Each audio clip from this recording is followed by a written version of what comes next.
is Carol. Welcome to vgcast. Today we have Bhawana here, and if you have any questions about immigration, citizenship, if you want to move to Canada, you have your dream to leave your country and come here, stay till the end of the show today. She's gonna help you for sure. Hi Bhawana, how are you Carol. today? I'm good, thanks. How are you? I'm good, thanks. So can you start introducing a bit of yourself so people know you better? Sure, why not? I'm Bhawana. I have an immigration consultant license and I'm insurance advisor as well.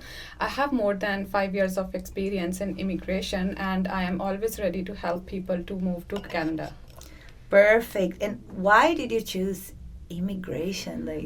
It's hard. No, it's not hard. It's my passion now. I have been working with somebody since 2019, and then from there I was like, okay, why not get my own license, right? And then after that I studied and I got my license. I opened up my own company.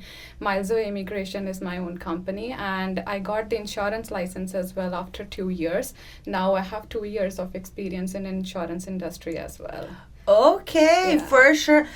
Okay, next time I need to invite you again to talk about insurance Why because not? it's a very Why interesting not? thing Yeah. as well. Yeah, I'm always ready for that. Perfect. So, can I start asking you? It's kind of like some personal things, but I know there is a lot of people there. They want to know about it as well. Students. We have a lot of students here in Canada that they want to get the PR, they want to move here forever. So, what do you think now about the students field? What is the best area right now to study, to move after? So can you talk a bit about it? I mean, personally speaking, it's upon student, it varies about individual, what they want to study. But if somebody asks me in today's time, I prefer going them in the health sector because obviously that is the only main sector going on for the students in Canada right now. It's not going to help only for the PR or to get them any postgrad work permit. It's going to help them in, getting in their future as well. So obviously, it's going to be a very good career for the health industry as well for the students. Okay, so if they have time, it's better to go to health, Yes, right? yes, obviously, yeah. So there is a lot.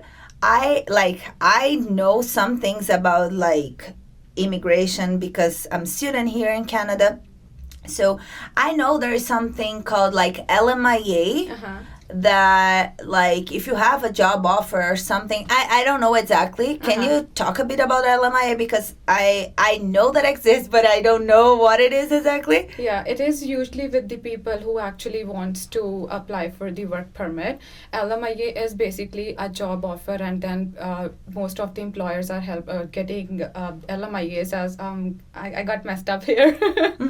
So yeah, Exactly. yeah. So most of the employers are hiring on the basis of LMIA for employees for their company, and that is where the main LMIA role comes into. They work for the employer either for 1 year, 2 year, whatever the requirements are for the employer, and maybe in future, if the employer actually need them for permanently with them, they can apply for the permanent residency as well. Okay, but the LMIA, it's any job. I don't know if I'm a server at the restaurant and then I get a job offer. This can go to my LMIA points, or there is any specific field, you need to be a manager, you need to work in the hospital. Mm-hmm. There is any field or any. No, there used to be LMIA points in past, but the LMIA points are no more in the PR applications now. So it's just LMIA is obviously it's a labor market impact assessment. So it's basically the main purpose of this thing was only for the employers who are actually looking for the people and they are not able to get any help from the Canadians or PR. So that is why they are looking for the temporary residents to help them for their work. Okay, so you said the LMIA, it's for it helps you with points for express entry. It's or It used with to anything. be. Yeah, Oh, it used to be, but it's not anymore now. Okay. Yeah. So express entry is one as I know, because maybe change or something. Yeah. it's like one category for like apply for the PR, right? Yes, yes. There is others or Yes, because we do have for the There. express entry people who have tier 0, 1, 2, 3 jobs, they can apply. They are actually eligible to apply for the permanent residency through express entry. But we Mhm. do have the other category, which is PNP, Provincial Nominee Program. And every province, they do have their own PNPs, and the students or any worker who are inside Canada or outside Canada, they can apply for through this category as well. Oh, okay. So there's another category that is like people don't know a lot about Yes, PNP, yes, right? Yeah, because every province they have their own provincial draws depending upon like they sometimes it's month to month, sometimes it's like after 6 months. So it usually depends upon the provincial whatever requirements they have. Oh, okay. Yeah. Like, would you say there is like the best province to apply for PNP? Like, because we know like BC, there's a lot of people like trying to live here. Yeah. Ontario as well. Like, there is any like that is kind of maybe be easier for us, right? Yes, yes, yeah. Because I know for BC, like it's very hard for the PNP right now. But like obviously we are from BC, and then I do know about the Nova Scotia and Saskatchewan as well. Their PNPs, like their province, are still looking for the employees and for the people, and then obviously their province, they are actually good with the PNP programs right now. Okay, but like let's say I move to Nova Scotia or Saskatchewan, do I need like to move and apply or I need to stay there? Because like maybe the person can move there, apply, and then okay, as soon as I apply, I'll go back to BC. Like people do that, or there is like an amount of I don't know a certain amount of time that I need to stay there. Yes, of course. Oh yeah, of course. Of there course, is. you have to. Yeah, Yeah. obviously, the province is actually giving you the permanent residency, right? So obviously, you do have to stay for a while with them, work for the employer, because that is how you are going to, work for them. And then obviously, they do need people, and that is why you're going there, right? So yes, people Yeah. do have actually to live there, right? I'm sure many people just think like just like me. Okay, so I'm gonna move there. I'll apply and then I'll come back. Yeah, But no, we need to stay there yeah, for that a while, is going right? to be actually a risky factor for people who are actually thinking like that way. So it's not gonna help them, and like obviously they are just putting their permanent residency into jeopardy. So I would suggest people not to do that actually. Okay, Yeah. perfect. So don't do that, guys. And each like you said, there is express entry, PNP, right?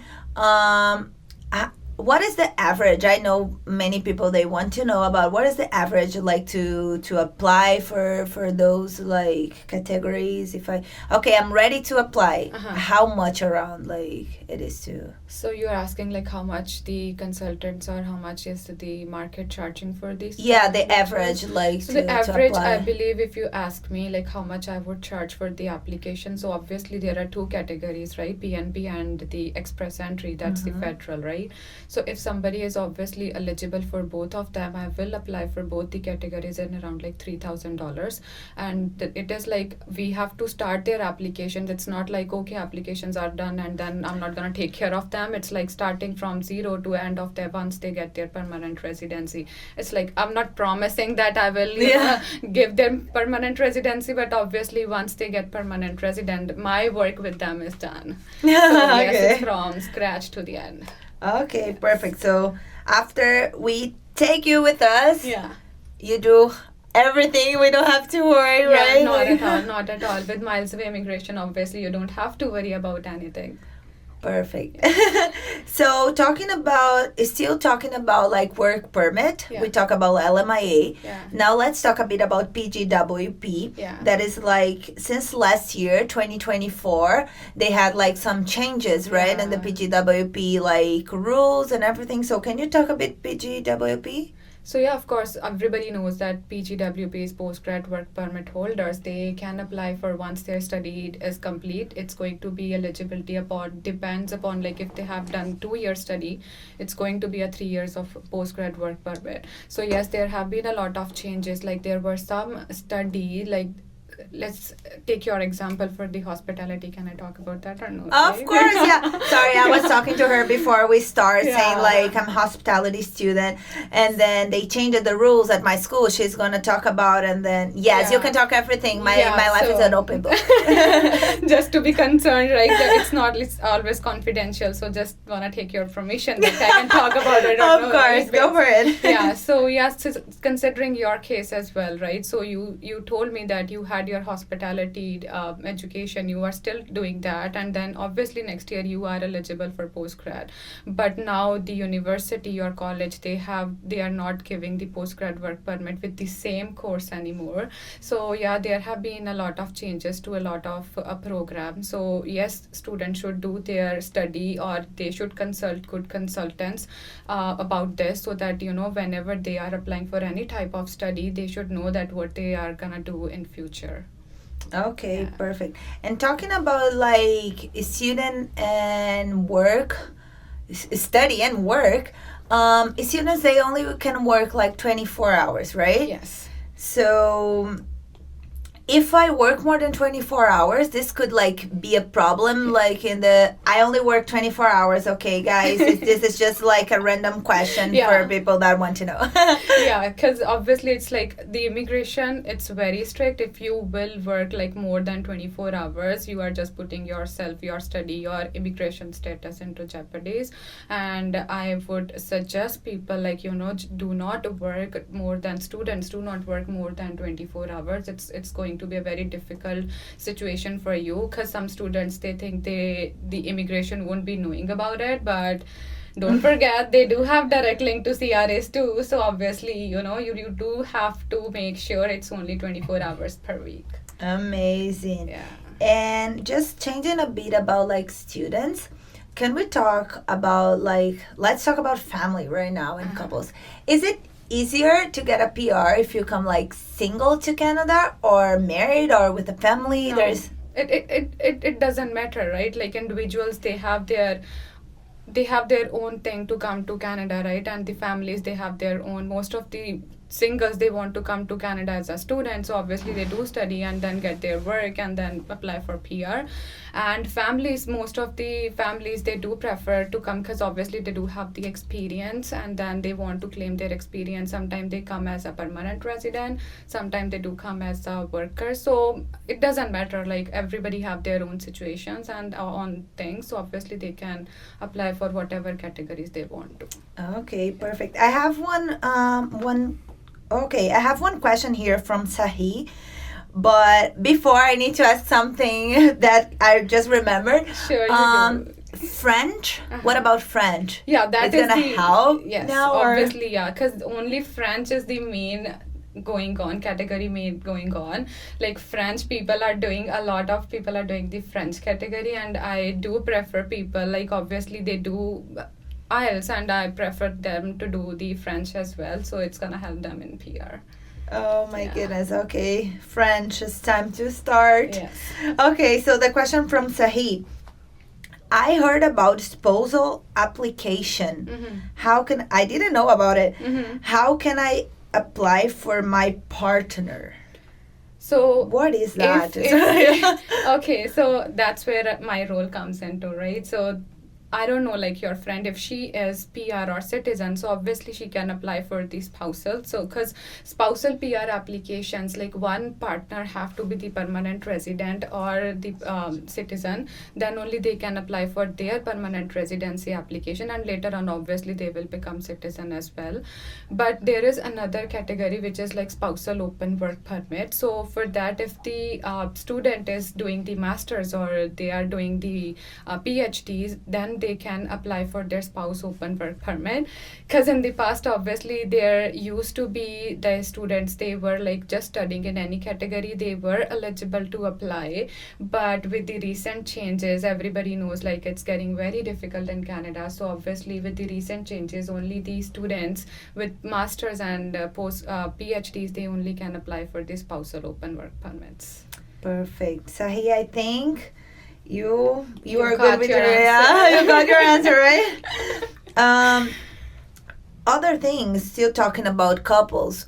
there is like a common law. There is something related to common law, right? That like the couple can, I don't know, apply together. I heard about. I Yeah. don't know about it. Yeah. So how it works, the common law? So for the common law, the partner, both of the partner, they do have to live inside Canada together.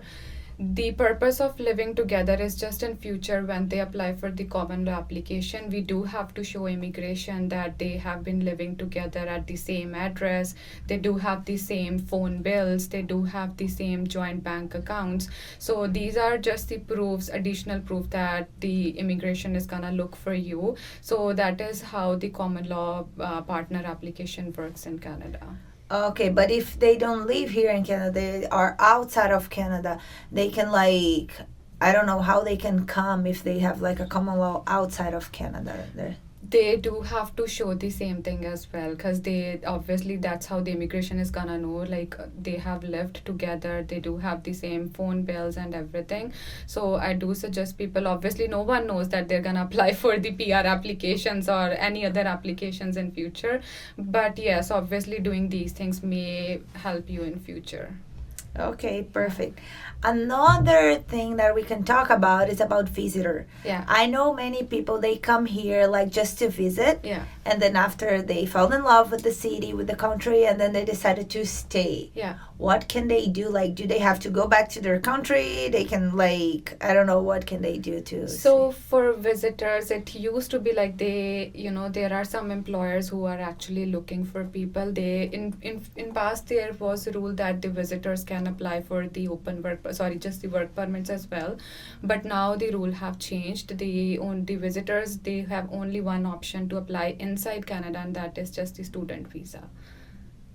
Okay, Yeah. so if I'm visiting, do I need to apply first to be a student? Yes. And then I go all the way down just like a normal As a student? Yes, yes. Okay, got it. And there is any like funny things that I'm sure you helped many people, many types of like immigrants, students, couples, Yeah. like anything. Yeah. There is any like, I don't know, maybe some I do. funny Yeah, stories like the funny stories, yes, it's always with the couple. So obviously we just talked about it, right, for the spousal application. So Oh yeah. obviously with the spousal applications we do have to prove like the legitimacy of the application, right? So we do have to sometimes show the chats as well, right? And then the couple do hesitate about it, and then it's always sometimes it's hesitation for them and starting, and then it always comes out as a funny part with the chats and everything. So yeah, most of the time the funny thing is always with them. So if Yeah. a couple, like if they are applying together, they need to send let's say WhatsApp messages and all. Yes, WhatsApp messages as part of the application too. Yeah. So always check your WhatsApp message while you're talking with your partner. Yeah. Maybe you need in the future. Yeah. I just got a question over here. They're asking if, let me see if I understood right.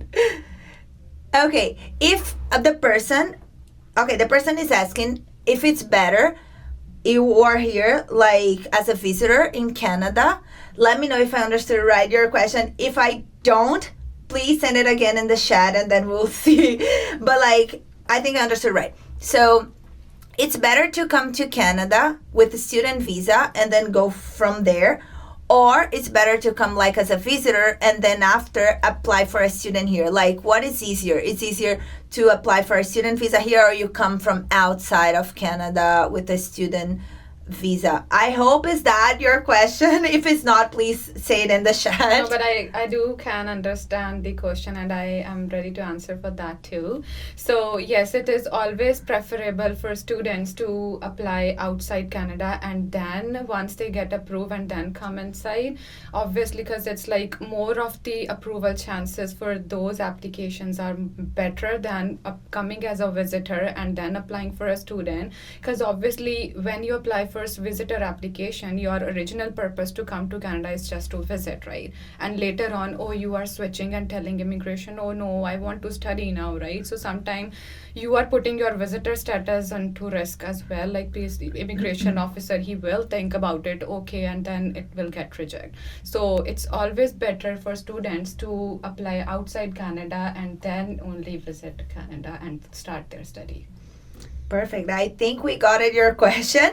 And before we finish, because I don't want to take a lot of your time, what are your expectation for next year, like 2026? What are you expecting? Considering today, nobody can say what's going to happen next. So it's so unpredictable with the immigration these days. But we all are hoping for the best, and then fingers crossed, guys. Perfect. And if we need you, how can we contact you? So you can contact me at 778-384-7367. I do have my social media as well, with milesawayimmigration.com as the website, and Miles Away Immigration for all the social media accounts. And I do have my insurance advisor social media, and the phone number is same. And if you want to book an appointment with me, so you can book online at the same phone number, and my address is 7565 132 Street, Surrey, BC. Unit number is 107.